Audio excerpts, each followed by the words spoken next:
पतझड़ और गर्मी का महीना है और लगातार छत्तीसगढ़ में अब जो जंगली जानवर हैं उनके कह सकते हैं कि आक्रमण की घटनाएं सामने आ रही हैं। वो हमले करते हैं और लोगों को मार देते हैं, फिर भारी नुकसान पहुंचाते हैं। इसके पीछे दो कारण है।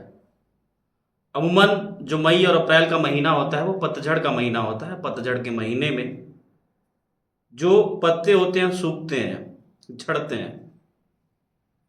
और दूसरी चीज, जंगलों में महुआ, खूब अधिक महुआ बीनने के लिए लोग जाते हैं। चूँकि जो महुआ का सीजन होता है वो होली से लगाकर और चैत्र तक होता है।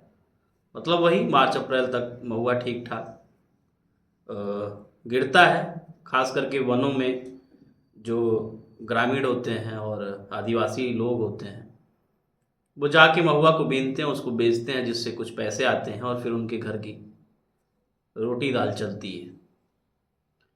इसी बीच गरियाबंद से कल 3 जंगली जानवरों के हमले की घटना सामने आई, जिसमें भालू, तेंदुआ और जंगली सुअर एक ही दिन एक ही जिले में 4 घटनाएं, जिसमें से 3 को गहरी चोट और एक महिला की मौत हो गई। पहली घटना घमना गांव, जहां पे एक व्यक्ति को भालू ने अपने चपेटे में ले लिया। किसी तरीके से वो अपने आप को बचा के भालू से बचाया, लेकिन फिलहाल अभी भी वो एडमिट है और उसका इलाज चल रहा है। दूसरी घटना घटना पंडरी पानी से, जहाँ पे तेंदुआ अचानक से हमलावर हो जाता है और एक युवक को अपने चपेट में ले लेता है। तीसरी घटना कारी डोंगरी से, जो सबसे भयानक घटना, जहाँ पे एक महिला जो कि महुआ बीनने गई थी, महुआ बीनने के दरमियान अचानक से जंगली सुअर आती है और महिला को अपने चपेटे में लेते हुए मौत के घाट उतार देती है।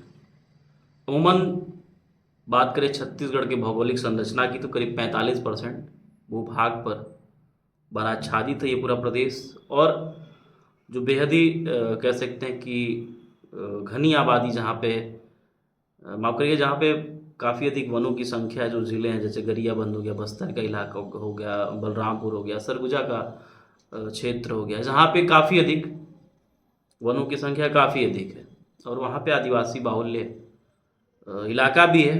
तो ऐसे में इन 2 महीनों में जंगली जानवरों का जो प्रकोप है, जो आक्रमण है, वो बढ़ जाता है और ग्रामीणों को काफ़ी गहरी क्षति पहुंचती है, हानि पहुंचती है। पीछे बीते दिन अभी बलरामपुर में एक अचानक से ऐसे ही हाथी आती है और एक महिला की जान ले लेती है, पटक पटक के मार डालती है। उसके घर के सामने उसके परिवार के लोग भी वहाँ मौजूद थे, ग्रामीण भी थे, लेकिन कोई बचा नहीं पाता। तो इन 2 महीनों में ऐसा होता है। जब डीएफओ से इस मामले में बातचीत किया गया तो उन्होंने बताया कि क्या होता है कि जब इन 2 महीनों में महुआ का जो सुगंध होता है वो जानवरों तक भी पहुंचता है और इंसान भी महुआ के लिए परेशान रहता है। तो दोनों का कह सकते हैं कि क्लैश हो जाता है।